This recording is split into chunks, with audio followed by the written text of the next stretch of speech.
The price of pride. High Elder Syra stood at the observation deck of the last haven, her translucent fingers pressed against the reinforced crystal as she watched another refugee ship dock.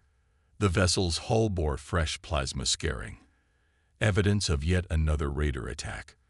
This was the third such ship this cycle, and her heart ached knowing there would be more. The Nixians had once been proud of their difference from the other spacefaring races. While others built their civilizations on physical might, the Nixians had evolved along a different path. Their bodies had become increasingly delicate as their minds grew more powerful, developing extraordinary psychic abilities that let them manipulate energy and matter with thought alone. Their cities were architectural marvels, sustained by psychic energy fields. Their technology melded seamlessly with their mental powers, creating wonders that other species could barely comprehend. But pride, as Syra had learned, could be a deadly weakness. She felt the approaching presence before she heard the footsteps. "Speak, Sentinel Vex," she said, not turning from the window. "High Elder, the Craxid Raiders have taken the Celestial Peaks colony," Vex reported, his mental voice tight with controlled anger. "Our defensive barriers, they simply waited them out. Waited until our psychics were exhausted from maintaining them." Syra closed her eyes, feeling the weight of another failure settle onto her shoulders. The Celestial Peaks had been home to over 10,000 Nixians. Casualties. Minimal, thankfully. Most managed to evacuate. But the colony, Vex trailed off, is lost, Syra finished. Like so many others, the Nixians' psychic barriers were powerful, capable of deflecting almost any attack, but they required constant mental energy to maintain.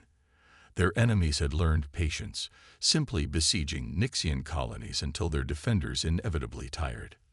"There's more," Vex continued, his anxiety rippling through the psychic plane. "The Galactic Council has reclassified us." Now Syra did turn, her silver eyes narrowing.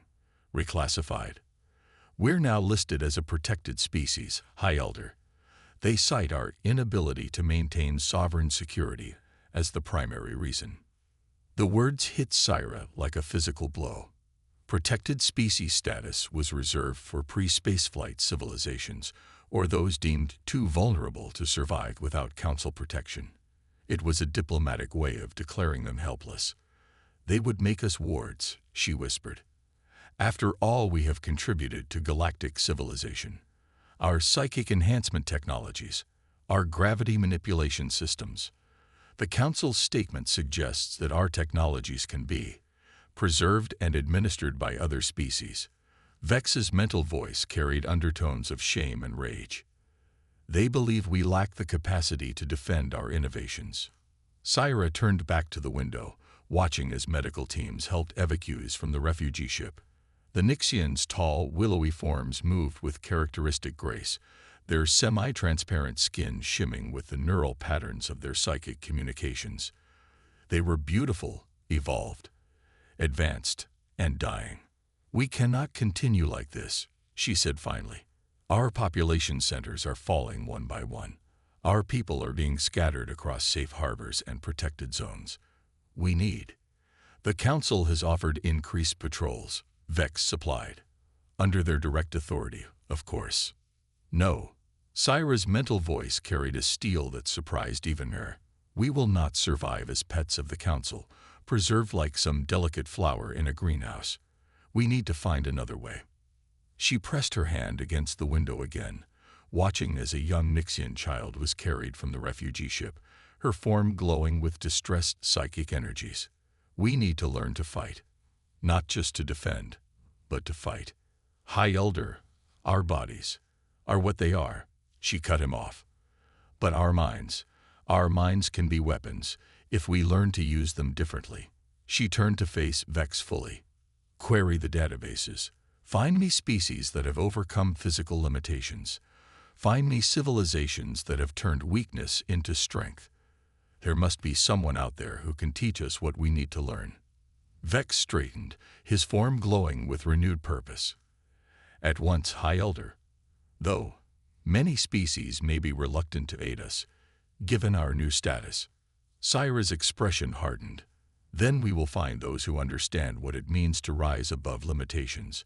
We will find those who see value in more than mere physical strength. Her voice carried across the psychic plane like a crystal bell. We will find those who can teach us to be more than what we are, or we will fade into memory as nothing more than a cautionary tale. As if in answer to her words, a new alert flashed across the command console. An unregistered ship had just appeared at the edge of their system, broadcasting an unfamiliar signal. The humans had arrived. An unexpected alliance. Captain Sarah Chen of the Earth exploratory vessel Horizon had seen her fair share of first contacts, but this one was different. The beings before her were almost ethereal. Their translucent bodies seemed to pulse with internal light, and their movements carried an otherworldly grace. But what caught her attention wasn't their alien beauty. It was the fear they were trying desperately to hide.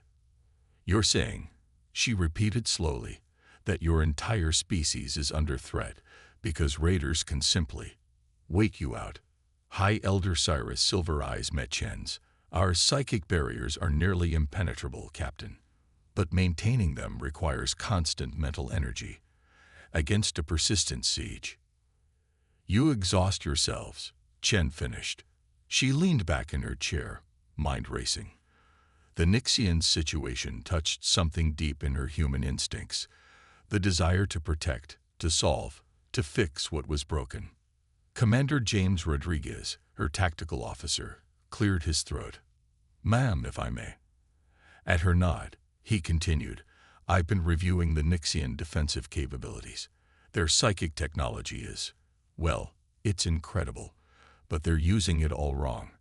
A ripple of confusion passed through the Nixian delegation. Sentinel Vex stepped forward, his form shimmering with barely contained indignation. "Our defensive systems are the product of millennia of development, and they're masterpieces of engineering." Rodriguez cut in, his dark eyes lighting up with excitement. "But you're thinking like defenders when you should be thinking like guerrilla fighters." Chen watched as the Nixians' confusion deepened. She understood their reaction. Their entire civilization was built around the concept of perfect defense, of creating impenetrable sanctuaries. The idea of fighting differently, of abandoning their traditional methods, must seem almost sacrilegious. "Perhaps," she said carefully, "we should demonstrate what Commander Rodriguez means." She turned to her tactical officer. "James, set up a simulation. Show them how humanity learned to fight when we were the underdogs." The next hour transformed the conference room into a historical theater. Rodriguez, with undisguised enthusiasm, walked the Nixian delegation through humanity's greatest victories against superior forces. The American Revolution, the Finnish Winter War, the Mars Colony Rebellion. Stories of smaller, weaker forces defeating stronger opponents through cunning, innovation, and unconventional tactics. "You see," Rodriguez explained, gesturing to the holographic displays, "the mistake is thinking that being physically weaker means you have to always be on the defensive. Sometimes, the best defense is making your enemy too afraid to attack in the first place." High Elder Cyrus' expression had changed during the presentation, her initial skepticism giving way to intense interest. "And you believe our psychic abilities could be adapted for such purposes?" "Adapted," Chen laughed. "Elder, your abilities are perfect for asymmetric warfare. You can manipulate energy and matter at a distance. You can coordinate instantly through psychic communication. You can influence electronic systems with thought alone. These aren't weaknesses. They're incredible tactical advantages that no one, including yourselves, has fully appreciated." Sentinel Vex's form pulsed with sudden understanding. "Our barriers. Instead of using them to shield entire colonies, you could use them as tactical elements." Rodriguez finished, grinning. "Mobile shields, psychic weaponry, targeted disruption. The possibilities are endless." Chen watched as the Nixians began to discuss among themselves, their bodies glowing with increasing excitement as they shared thoughts and ideas through their psychic network. She recognized the moment of transformation. She'd seen it before in her own species' history. The moment when a people realized they weren't helpless, when they discovered that their perceived weaknesses could become their greatest strengths. "High Elder," she said, drawing Syra's attention. "Humanity would be honored to help your people develop these new strategies, to teach you what we know about asymmetric warfare, about turning disadvantages into advantages." She paused, choosing her next words carefully. "But you should understand, this won't be an easy path. It will require your people to fundamentally change how they think about themselves and their abilities." Syra was quiet for a long moment, her silver eyes distant as she presumably communicated with her fellow Nixians through their psychic network. When she finally spoke, her voice carried new strength. "Captain Chen, my people stand at a crossroads. We can remain as we are, slowly fading into extinction as we cling to our traditional ways, or we can choose to evolve." Her form straightened, glowing with determination. "We choose evolution." Chen nodded, feeling the weight of the moment. "Then let's begin. Commander Rodriguez, contact Earth Command. Tell them we're going to need trainers, tactical advisors, and combat specialists." She turned back to Syra. "High Elder, gather your best psychics. We're going to teach them how to fight like humans." As the meeting concluded and plans were set in motion, Chen couldn't help but smile. The galaxy had dismissed the Nixians as weak, had tried to classify them as a species needing protection. They were about to learn a lesson humanity had learned long ago. Sometimes, the most dangerous opponent isn't the strongest, but the one who has learned to turn their every weakness into a weapon. The mind and the muscle. Again, Major Diana Wells ordered, her voice firm but patient. "Remember, you're not trying to stop the drone. You're trying to redirect it." In the training chamber, young Nixian adept Kira focused on the approaching training drone. Her translucent form glowed with psychic energy as she reached out with her mind. For the 100th time that day, she attempted to create not a solid barrier, but a curved deflection field. The drone struck the field, and finally slid along the curved surface, its trajectory altered instead of stopped. Kira's eyes widened in triumph, her body pulsing with joy light. "Better," Diana said, allowing herself a smile. "Much better. Now do it again, but this time, try to direct it toward the target." In the observation deck above, Captain Chen watched the training session with High Elder Syra. 3 months had passed since the beginning of what was now called the Awakening Protocol, the systematic reimagining of Nixian psychic abilities for tactical applications. "Your people learn quickly," Chen observed, watching as Kira successfully redirected another drone, this time sending it precisely into the designated target zone. "We had to," Syra replied, her silver eyes tracking the exercise. "The harder part has been unlearning. Centuries of tradition taught us to think defensively, to see our abilities as shields rather than weapons." Below, Commander Rodriguez had taken over another training group. These Nixians were practicing what he called psychic guerrilla warfare, using their mental powers to create brief, localized disruptions rather than sustained barriers. The technique used far less energy and could be devastatingly effective when properly targeted. "Precision," Rodriguez called out. "Remember, you don't need to disable the entire ship, just its targeting systems, small impacts, critical locations." The air crackled with psychic energy as the Nixians practiced, their powers dancing across the hulks of decommissioned ships provided for training. Systems sparked and died under their focused attacks, each failure carefully calculated and controlled. "Watch your energy consumption," Major Wells reminded her group. "The goal isn't to exhaust yourselves. Strike, move, conserve. Strike, move, conserve. Think like water wearing away stone, not like a wall standing against it." In another section of the facility, Lieutenant Sarah Harper worked with a team of Nixian technicians, helping them integrate their psychic interfaces with human tactical systems.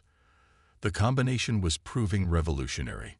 Nixian mental commands executed with human military precision. "The neural response time is incredible," Harper reported during the evening briefing. When we combine their psychic targeting with our weapon systems, we're seeing accuracy improvements of over 300%. They don't just aim the weapons, they can feel where they need to go. But it wasn't all smooth progress. Cultural clashes were inevitable as the peaceful, defensive-minded Nixians struggled to adapt to human military thinking. The breaking point came during week 14 of training. "I cannot." Young Kira had cried, her form dimming in distress after a particularly demanding combat simulation. "We are not meant to destroy. We are preservers, creators. Who will preserve nothing if you cannot also learn to fight?" Sentinel Vex interrupted, his own form pulsing with intensity. The veteran defender had surprised everyone by becoming one of the strongest advocates for the new combat methods. "Look at our history," Vex continued, addressing not just Kira, but all the trainees. "Our greatest achievements came from adaptation. Our ancestors didn't stop at telekinesis. They developed it into energy manipulation. They didn't stop at telepathy. They evolved it into our neural networks. Now we must adapt again." Major Wells stepped forward, her expression understanding but firm. "No one's asking you to become destroyers. We're teaching you to be protectors who can actually protect. Sometimes that means being willing to strike first, to hit hard enough that your enemy thinks twice about coming back." The training evolved from there, finding a balance between Nixian values and human tactical necessity. The Nixians learned to see their abilities in new ways, not just as defensive shields, but as precise instruments of controlled force. They developed techniques for psychic jamming, for disrupting enemy systems without destroying them, for creating confusion and chaos in enemy ranks without causing permanent harm. "It's like watching a martial art develop in real time," Rodriguez commented to Chen one evening. "They're turning their traditional defensive techniques into something entirely new, something that's neither purely human nor purely Nixian." The breakthrough moment came during a full combat simulation in the 6th month. A team of Nixian adepts, led by a now confident Kira, faced off against a squad of automated attackers. Instead of raising barriers or attempting direct confrontation, the Nixians executed a perfect psychic ambush. The first wave of attackers found their sensors confused by subtle psychic interference. The second wave had their communications disrupted by targeted energy pulses. The third wave found themselves herded into a kill box by strategically placed repulsion fields. In less than 5 minutes, an attacking force 3 times their size had been neutralized without a single shot fired. In the observation deck, Chen turned to Syra. "High Elder, I believe your people are ready for their first real test." Syra's expression was both proud and determined. "The Craxid raiders have been spotted near the celestial peaks again. They believe they'll find another helpless colony." Her form glowed with newfound confidence. "I think it's time we showed them how much we've changed." As alert klaxons began to sound throughout the facility, Chen watched the Nixian trainees move to their battle stations with practiced efficiency. Their forms still glowed with their characteristic beauty, but now there was something else in their movements, a predatory grace, a controlled power. The galaxy was about to learn that elegance and deadliness were not mutually exclusive. Trial by fire. The Craxid battle fleet emerged from hyperspace exactly where intelligence said they would on the edge of the Celestial Peaks system. 12 heavily armed raiders, their hulls scarred from countless battles, moved into attack formation with practiced precision. Scans confirm another Nixian colony. First Hunter Kraz announced from his command chair, mandibles clicking in anticipation. Standard energy readings, standard defensive configurations. He let out a rasping laugh. They never learn. The raiders had a routine for Nixian colonies. First, they'd probe the defensive barriers with light weapons fire. Then, they'd settle in for a siege, waiting for the inevitably exhausted defenders to falter. It was almost boring in its predictability. "Curious," Second Hunter Mex noted, studying his readings. "The colony's power signature seems different. Probably another failed attempt at improvement." Kraz dismissed. "Begin the attack pattern. Let's see how long these ones last." The first sign that something was wrong came when their initial volley passed straight through where the barrier should have been. The second sign was when their ship's targeting systems suddenly started displaying impossible readings. First hunter. Mechs called out, mandibles twitching in agitation. Multiple sensor ghosts. I'm reading 50 Nixian ships, but that's impossible. It's a trick. Kraz snarled. Some new defense mechanism. Press the attack. They can't maintain complex illusions for long. The Kraxid fleet surged forward, weapons charge. That's when the real trap was sprung. In the colony's command center, Kira stood at the heart of a psychic network, her consciousness linked with 24 other Nixian adepts. Their translucent forms glowed with concentrated power as they executed the battle plan they'd spent months perfecting. First wave, initiate, she commanded through the neural link. Across the battlefield, precisely targeted psychic pulses rippled through space. They weren't the broad, power-hungry barriers of old Nixian defense. These were surgical strikes designed to exploit the weaknesses human engineers had identified in standard raider ship designs. 3 Kraxid ships suddenly found their navigation systems scrambled, their carefully plotted attack vectors turning into chaos as their computers received impossible readings. 2 more discovered their weapon systems locked in diagnostic cycles, trapped in endless loops by subtle psychic interference. Second wave, execute, Kira ordered, her form pulsing with controlled energy. This time, the attack was even more precise. Targeted electromagnetic disruptions, guided by psychic precision, sliced through shield frequencies. Communication systems crashed as their quantum processors encountered patterns that shouldn't exist in normal space. In the human command post orbiting the colony, Captain Chen watched the battle unfold with professional satisfaction. Your people have learned well, she told High Elder Syra. Look how they're conserving energy, coordinating their strikes. Syra nodded, her silver eyes tracking the combat data. They're fighting like water, not like stone, she said, quoting Major Wells' favorite training maxim. On the Kraxid command ship, First Hunter Kraz was discovering that centuries of raiding experience meant nothing against an enemy who rewrote the rules of engagement. His fleet, once a precision instrument of terror, had been reduced to a scattered collection of partially functioning vessels in less than 10 minutes. Impossible, he growled, watching another ship's systems fail. They're supposed to be weak. They're supposed to be. His words cut off as his own ship's systems suddenly locked up. On his command screen, a message appeared in flowing Nixian script. The weak have learned to be strong. The final phase of the battle was almost anticlimactic. With their ships crippled by cascading system failures and their crews disoriented by carefully modulated psychic interference, the raiders could only watch as a small fleet of actual Nixian vessels emerged from hiding. These ships, their designs a fusion of Nixian psychic technology and human military engineering, moved with deadly grace through the disabled raiders. Each carried a complement of human-trained Nixian combat specialists, ready to board and subdue if necessary. It wasn't necessary. The Kraxid, facing an enemy they couldn't outfight or outblast, did something they hadn't done in generations. They surrendered.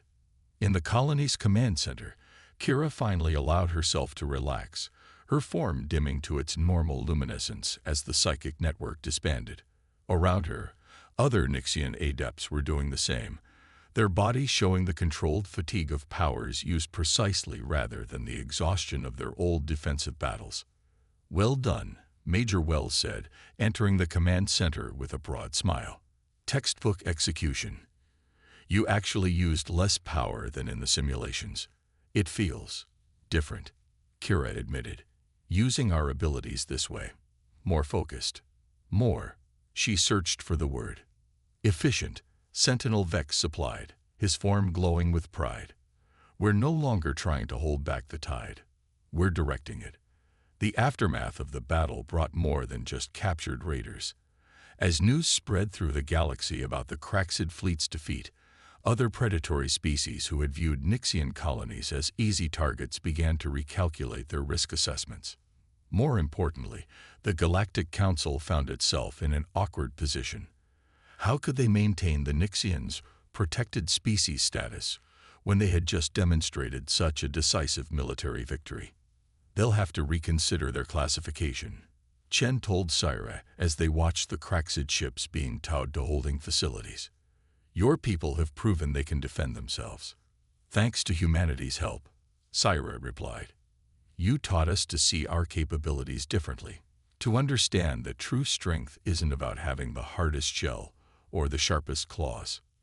No, Chen agreed, watching as another group of Nixian adepts began their training exercises, their forms glowing with newfound confidence. True strength is about knowing how to use whatever advantages you have, no matter how unlikely they might seem. The Nixians have been transformed, but not into the warriors many might have expected. They remain true to their nature, elegant, intelligent, and precise. They had simply learned to apply these qualities in ways their enemies never saw coming. The galaxy was adjusting to a new reality. Sometimes the most dangerous predator isn't the one with the strongest bite, but the one who can turn your own strength against you. Evolution of power. 1 year after the Battle of Celestial Peaks, the Galactic Council chamber buzzed with tension. The emergency session had been called to address what many species were now calling the Nixian question. At the center of the vast chamber stood High Elder Syra, her translucent form radiating quiet confidence as she faced the assembled representatives. You can't deny that the situation has changed.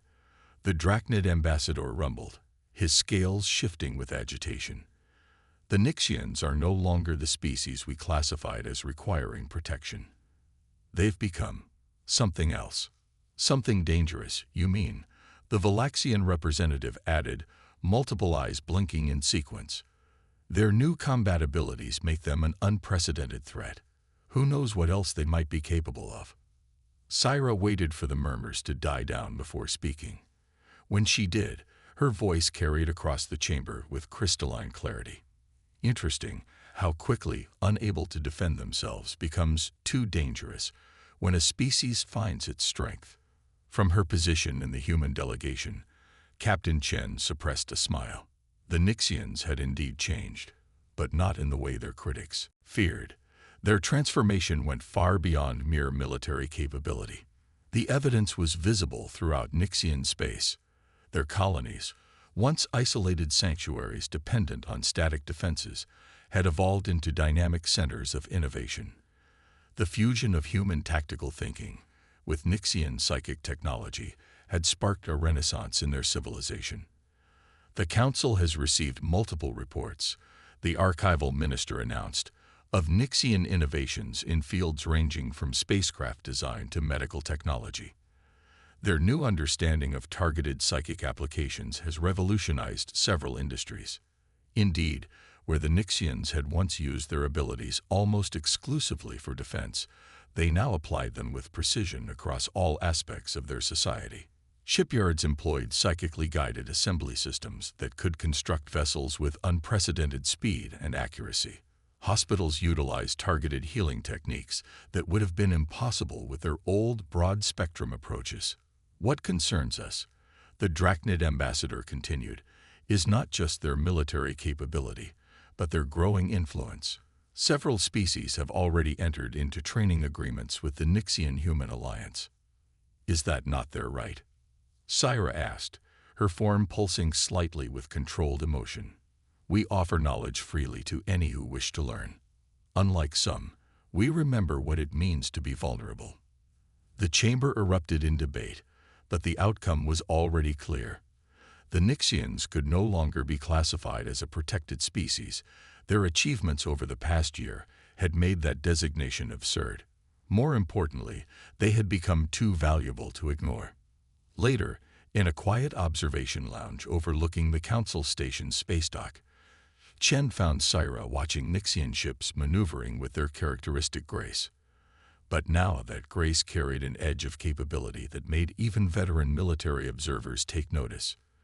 They're calling it the Nixian Doctrine, Chen said, joining the High Elder at the window. Using precision and flexibility to overcome superior force. Several of our own military academies have added it to their curriculum. Ironic, Syra replied, her silver eyes reflecting the stars. We spent centuries trying to be strong enough to survive in the galaxy. Only when we embraced our supposed weakness did we truly become strong. Below them, a Nixian training vessel was conducting exercises with a group of students from various species. The ship's psychic crew was teaching their unique combination of mental control and tactical precision to a new generation of pilots and warriors. The galaxy is changing, Chen observed. The old paradigm of strength through superior force is being challenged. Thanks to humanity, Syra said.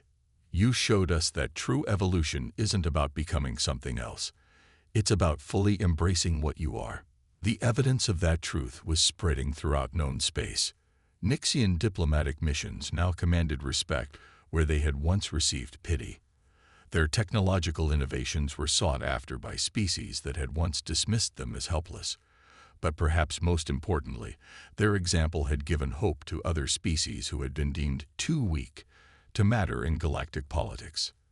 We're establishing a new academy, Syra announced, turning from the window.